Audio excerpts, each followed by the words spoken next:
आप देख रहे हैं अपना बिहार और आपके साथ मैं हूं विवेक। और पटना से बड़ी खबर, जहां विपक्षी एकता पर बड़ी खबर आ रही है कि 12 जून को विपक्षी दलों की बैठक होने वाली है और इस बैठक में कांग्रेस भी शामिल होगी। कांग्रेस नेता जयराम रमेश का बयान सामने आया है कि इस बैठक में कांग्रेस शामिल होगी, जो कि 12 जून को विपक्षी दलों की एक बड़ी जो बैठक होने वाली है। तो पटना से ये बड़ी खबर हम आपको बता रहे हैं कि एक बड़ी बैठक जहां विपक्षी एकता को दिखाया जाएगा। विपक्ष के जो बड़े नेता हैं वो सभी इस बैठक में मौजूद होंगे और लोकसभा चुनाव की रणनीति पर गहन मंथन होगा कि कैसे विपक्ष के आकार को मजबूत किया जाए, बड़ा किया जाए, व्यापक किया जाए, ताकि हम लड़ सकें बीजेपी से। तो 12 जून को विपक्षी दलों की बैठक होने वाली है और इस बैठक में कांग्रेस के शामिल होने की खबर है। कांग्रेस नेता जयराम रमेश का बयान आया है।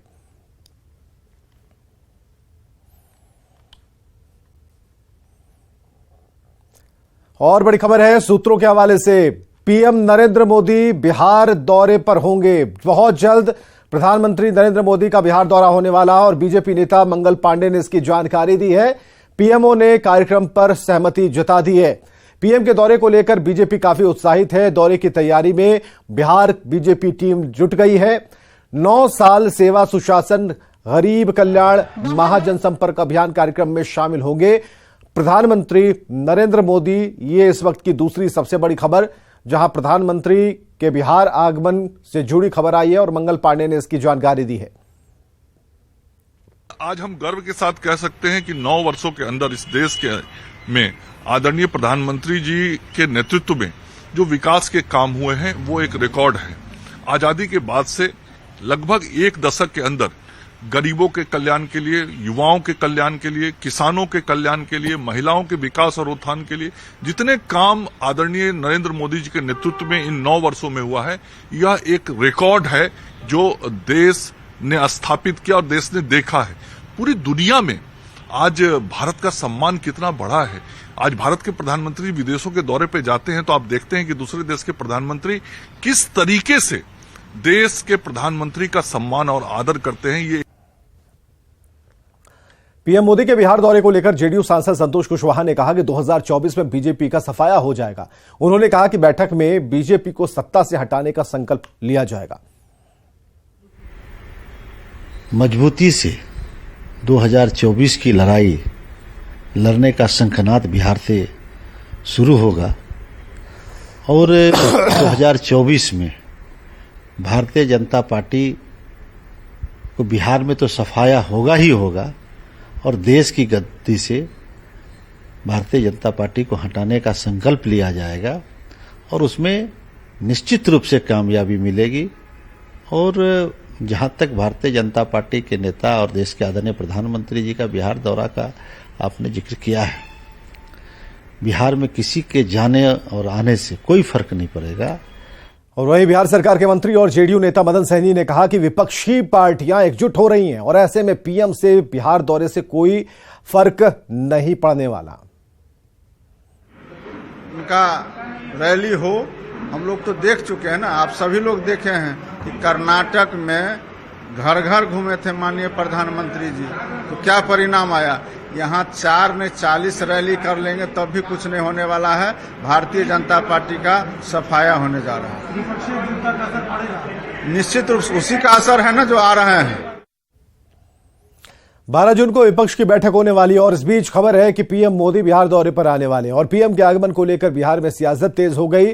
डिप्टी सीएम तेजस्वी यादव ने कहा कि पीएम मोदी को डर समा गया है कि 2024 में क्या होगा।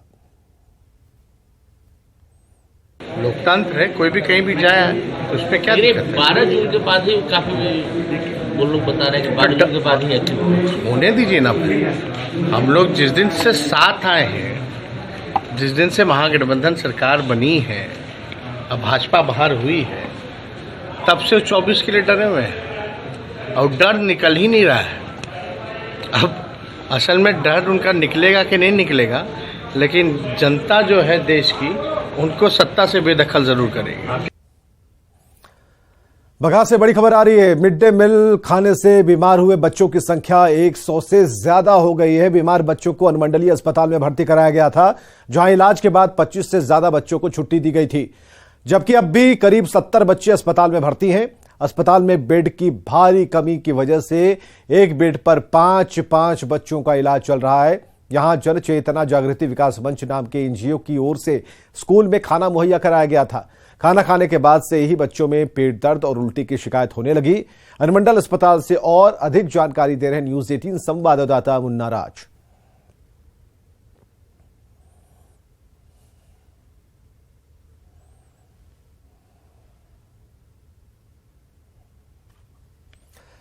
तो यह सवाल उठता है कि ऐसी घटनाएं बार बार क्यों हो रही हैं, ऐसी घटनाओं पर रोक क्यों नहीं लग रही है। तो एक सवाल नंबर 1 यही है कि ऐसी घटनाओं का बार बार होना क्या दिखाता है, बार बार ऐसी घटनाएं क्यों हो रही हैं। सवाल यह है कि मिड डे मील में लापरवाही क्यों बरती जा रही है। सवाल यह भी है कि बच्चों की जो सेहत है उससे खिलवाड़ क्यों किया जा रहा है। सवाल यह है कि दोषियों पर कार्रवाई क्यों नहीं होती है।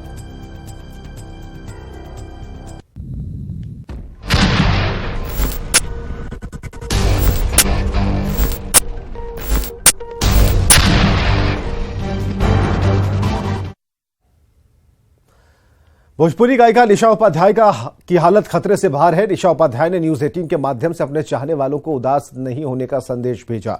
आपको बताया कि सारण के जनता बाजार में एक कार्यक्रम के दौरान निशा उपाध्याय को गोली लग गई थी। भोजपुरी गायिका ने न्यूज 18 के माध्यम से कलाकारों की सुरक्षा की मांग की। भोजपुरी की मशहूर सिंगर निशा उपाध्याय को एक कार्यक्रम के दौरान गोली लग गई। गोली लगने के बाद निशा उपाध्याय को सीधे पटना के एक निजी अस्पताल में भर्ती कराया गया है। यानी कहा जा रहा है कि सारण के जनता बाजार में ये कार्यक्रम के लिए गई थी और वहीं पर जो है हर्ष फायरिंग के दौरान इनको गोली लगी है।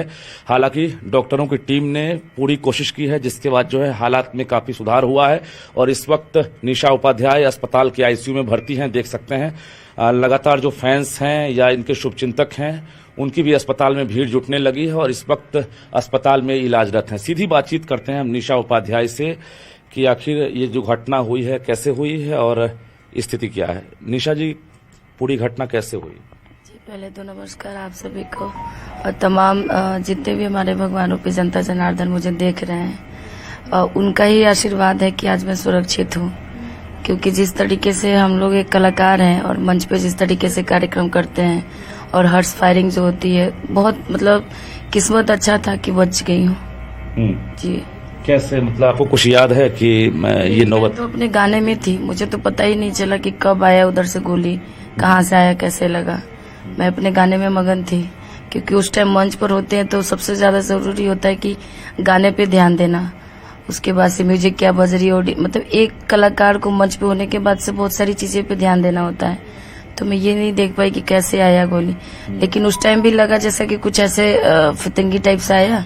जला तो बस वैसे नॉर्मल में ले रही थी, लेकिन बाद में जब बहुत ज्यादा दर्द बढ़ने लगा तब पता चला कि उस वक्त आप परफॉर्म कर रहे थे। हाँ, उस टाइम परफॉर्म कर रही थी। दर्शकों से क्या कहना चाहेंगी, कुछ गुनगुना कर कहना चाहेंगी, चूंकि आपकी आवाज सुनने के लिए दर्शक भी इंतजार में है कि निशा उपाध्याय गोली लगी, न जाने क्या हालत होगी, क्या कहना चाहेंगे? बस भगवान भरोसे भी तो ठीक हूँ, गाने के मूड में तो नहीं हूँ क्योंकि डर बहुत ज्यादा बैठ गया है मन में। गाने के बोल भी बोल सकती हैं जिससे उनको सहानुभूति लगे।